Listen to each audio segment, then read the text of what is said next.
Halo Binusian, selamat datang kembali di Bionik episode ke-30. Nah, seperti biasa, Bionik akan memberikan video-video yang menarik dan tentunya relevan buat kamu. Bersama saya Joshua, yuk kita simak materinya, tapi setelah yang satu ini.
Kali ini kita akan membahas mengenai metode optimasi linear, khususnya tentang metode simplex dan dualita. Maksudnya metode simplex dan dualita. Coba, udah penasaran nggak nih? Penasaran? Mana suaranya penasaran? 1000 orang penasaran.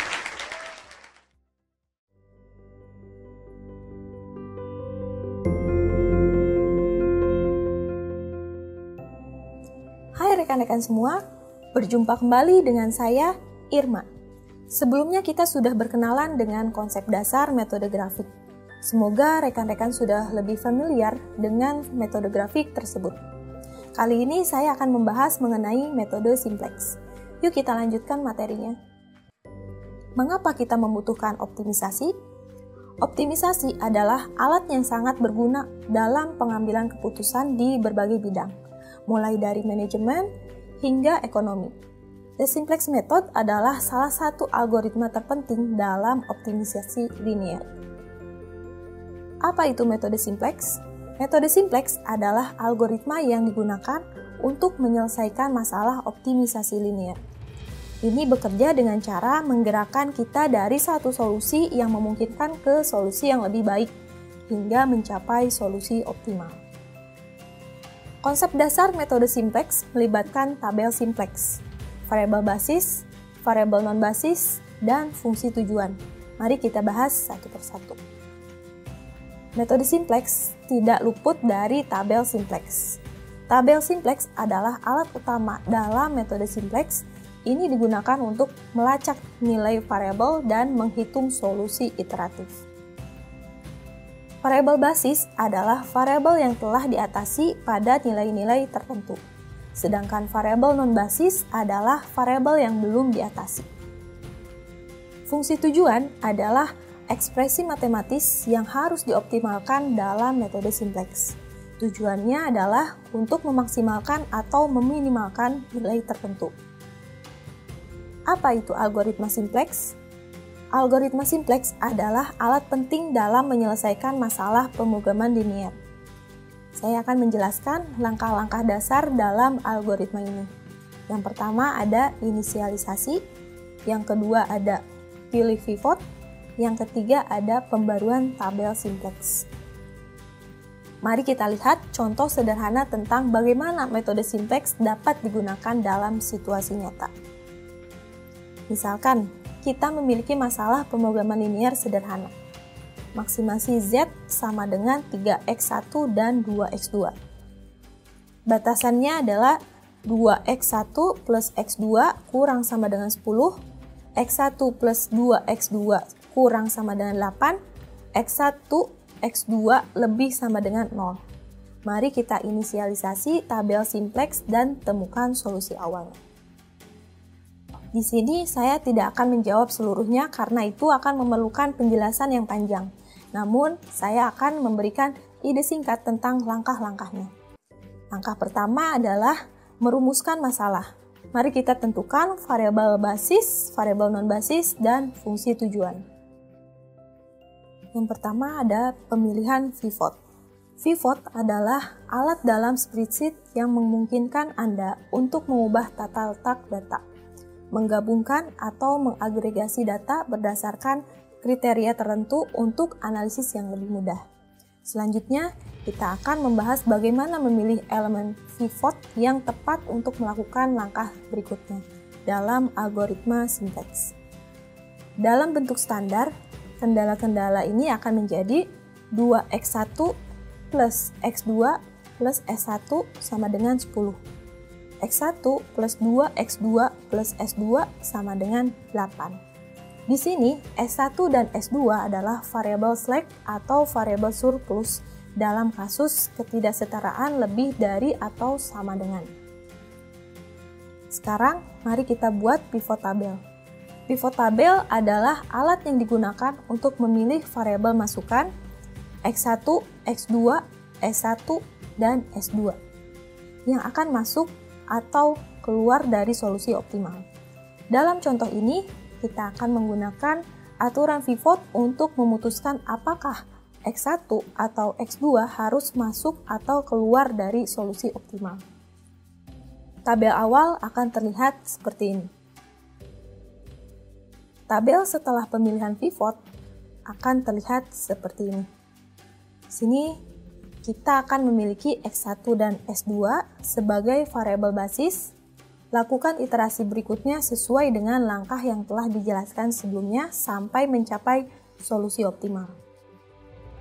Iterasi terakhir akan terlihat seperti ini. Dalam tabel ini, semua koefisien dalam baris Z adalah positif atau 0, yang berarti kita telah mencapai solusi optimal. Nilai solusi optimal adalah Z sama dengan 5, yang dicapai ketika X1 sama dengan 5 dan X2 sama dengan 0. Jadi, solusi optimal dari masalah ini adalah X1 sama dengan 5, X2 sama dengan 0. Dan Z nilai maksimasinya adalah 5. Itu adalah pengantar singkat kami tentang metode simplex. Selanjutnya, kita akan mendalami konsep-konsep ini lebih dalam dan memahami langkah-langkah dalam menyelesaikan masalah dengan metode simplex. Terima kasih telah menonton video ini. Sampai jumpa di video berikutnya.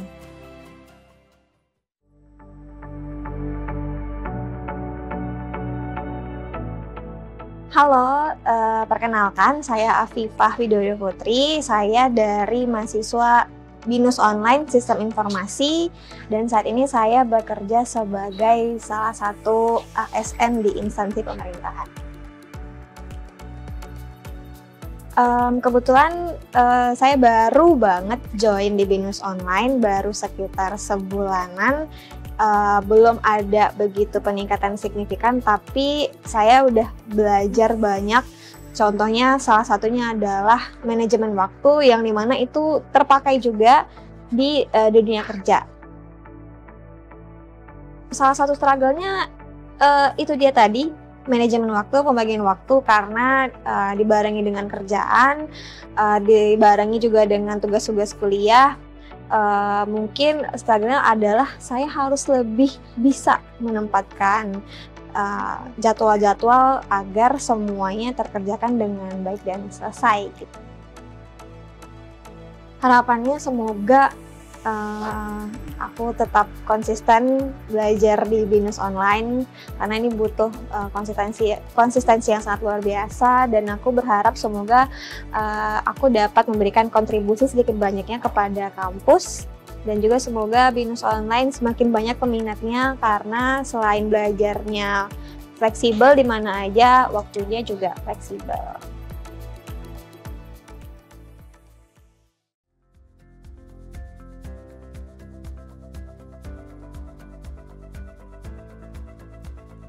Hai rekan-rekan semua, berjumpa kembali dengan saya, Irma. Sebelumnya kita sudah berkenalan dengan konsep dasar metode simplex. Semoga rekan-rekan sudah lebih familiar bagaimana menggunakan metode simplex tersebut. Kali ini saya akan membahas mengenai dualitas. Yuk kita lanjutkan materinya. Apa itu dualitas? Dualitas adalah masalah pemrograman linear yang didefinisikan secara langsung dan sistematik dari model asli atau model primal program linear. Setelah masalah pemrograman linear terkait dengan masalah dualnya, maka masalah dual memiliki bentuk yang berbeda dari masalah primal. Namun, keduanya memiliki hubungan yang erat. Masalah dual dapat dirumuskan dengan membalikan fungsi tujuan dan batasan kendala dari masalah primal. Informasi yang berharga dari masalah primal ini dapat dijelaskan melalui dualnya dengan menggunakan shadow price dan koefisien reduksi. Shadow price adalah besarnya perubahan nilai fungsi tujuan akibat perubahan satu unit pada batasan kendala tertentu. Sedangkan koefisien reduksi adalah besarnya perubahan nilai batasan kendala akibat perubahan satu unit pada fungsi tujuan tertentu. Dualitas penting dalam analisis dan interpretasi masalah pemrograman linear karena dapat memberikan informasi yang berharga mengenai solusi optimal dan sensitivitas masalah. Dengan menggunakan dualitas, kita dapat mengetahui apakah suatu solusi optimal dari masalah primal juga merupakan solusi optimal dari masalah dual, dan sebaliknya. Selain itu, dualitas juga dapat digunakan untuk menentukan shadow price dan koefisien reduksi yang dapat memberikan informasi mengenai sensitivitas masalah terhadap perubahan nilai batasan, kendala, atau fungsi tujuan.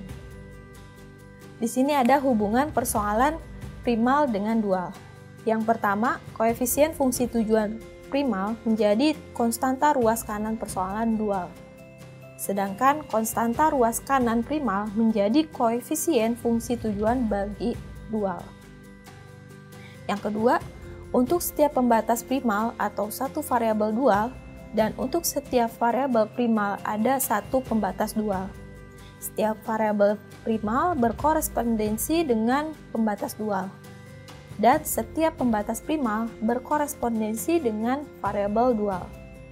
Sini fungsi tujuan berubah bentuk, yaitu maksimasi menjadi minimasi, dan sebaliknya. Sedangkan tanda ketidaksamaan bergantung pada fungsi tujuan, yaitu maksimum dual bertanda kurang sama dengan, dan minimum dual bertanda lebih sama dengan. Dual dari dual adalah primal. Di sini ada model primal, di mana akan menghasilkan solusi dalam bentuk jumlah laba yang diperoleh dari memproduksi barang atau biaya yang dibutuhkan untuk memproduksi barang. Kemudian ada model dual yang akan menghasilkan informasi mengenai nilai atau harga dari sumber-sumber yang membatasi tercapainya laba tersebut. Di sini ada contoh penyelesaian di mana di sini diketahui fungsi tujuan sebagai berikut. Z maksimasi sama dengan 3x1 plus 5x2, di mana kendalanya adalah 2x1 kurang sama dengan 8, kemudian 3x2 kurang sama dengan 15, dan 6x1 plus 5x2 kurang sama dengan 30. Kemudian carilah keuntungan maksimum berdasarkan persamaan di atas. Kemudian tentukan persamaan dual dan solusinya. Ini adalah tampilan contoh soal penyelesaiannya. Di sini ada tabel permasalahan, kemudian bagaimana kita memilih kolom kunci dan baris kuncinya. Di sini untuk kolom dengan warna kuning itu adalah kolom kunci, kemudian untuk baris dengan warna biru itu adalah baris kuncinya. Itu adalah pengantar singkat tentang dualitas. Selanjutnya kita akan mendalami pemahaman penggunaan dualitas pada analisis sensitivitas. Terima kasih telah menonton video ini, sampai jumpa di video berikutnya.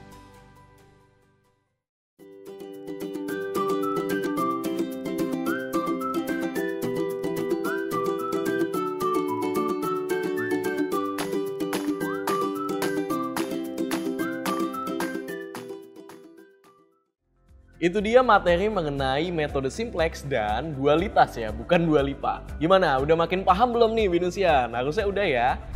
Waduh, udah pindah tempat aja nih. Mana kameranya? Wah, ini dia mbak kameranya nih. Binusian, gimana nih? Akhirnya udah selesai ya dari Bionik episode ke-30-nya. Gimana ditemenin Mas Jojo? Banyak gimmick kan ya? Pasti banyak gimmick dan juga menghibur ya. Semoga bisa menghibur. Nah, jangan lupa untuk subscribe channel Binus TV karena di situ kamu akan mendapatkan update-update seru dan menarik dari Binus dan Binus Online pastinya. Nah, jangan lupa juga untuk di-like tuh video yang lainnya ya. Video lainnya harus di-like juga supaya makin rame channel dari Binus TV. Nah, Binusian, kamu juga jangan khawatir karena nanti di Bionik selanjutnya kamu akan ditemenin MC yang gak kalah seru dan gak kalah heboh deh, pokoknya dijamin, dan pastinya cakep juga. Ya udah, kalau gitu Jojo pamit undur diri. Bye bye, sampai bertemu di episode video Binus lainnya.